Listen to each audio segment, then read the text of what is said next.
Cam spent Monday evening at a party for a small group of 21-year-olds. To say the least, times have changed. Here's what he saw. A moment after midnight on March 4th, 1990, I stood on a bar stool and declared loudly to the packed bar that I had just turned 21 years old. I was in Boulder, Colorado.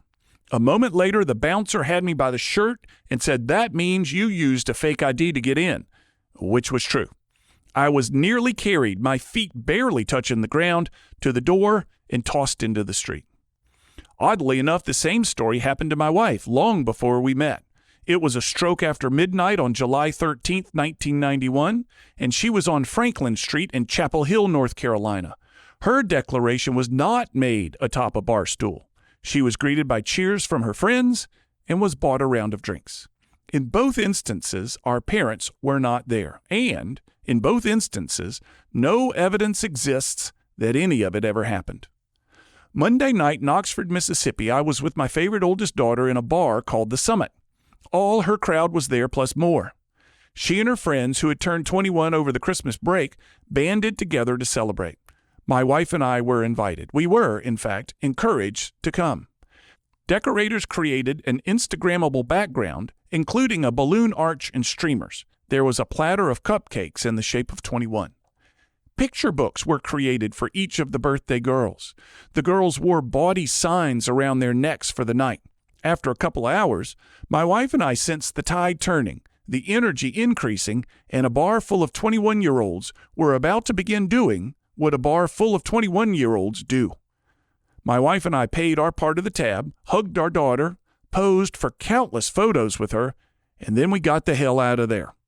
This is a low estimate, but approximately 55 million billion photos were taken in those 2 hours of the party. This is not the way I would have wanted it, I kept thinking to myself. But the truth is, I didn't have a pocket full of magic back in 1990.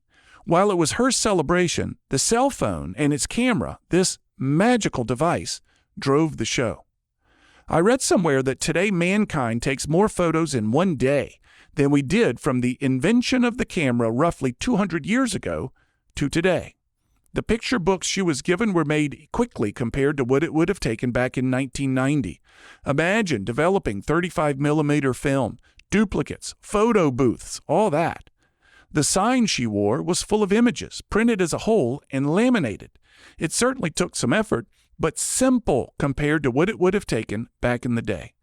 As much as I wanted to flinch, she and her whole party were a reflection of what technology has created, a natural consequence.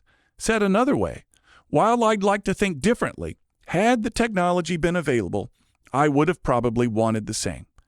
But I am indeed happy my parents weren't there, and I am indeed very happy no evidence remains. I'm Cam Marston, just trying to keep it real. To hear more commentaries, search for Keeping It Real with Cam Marston on your favorite podcast app, or follow Cam Marston on social media.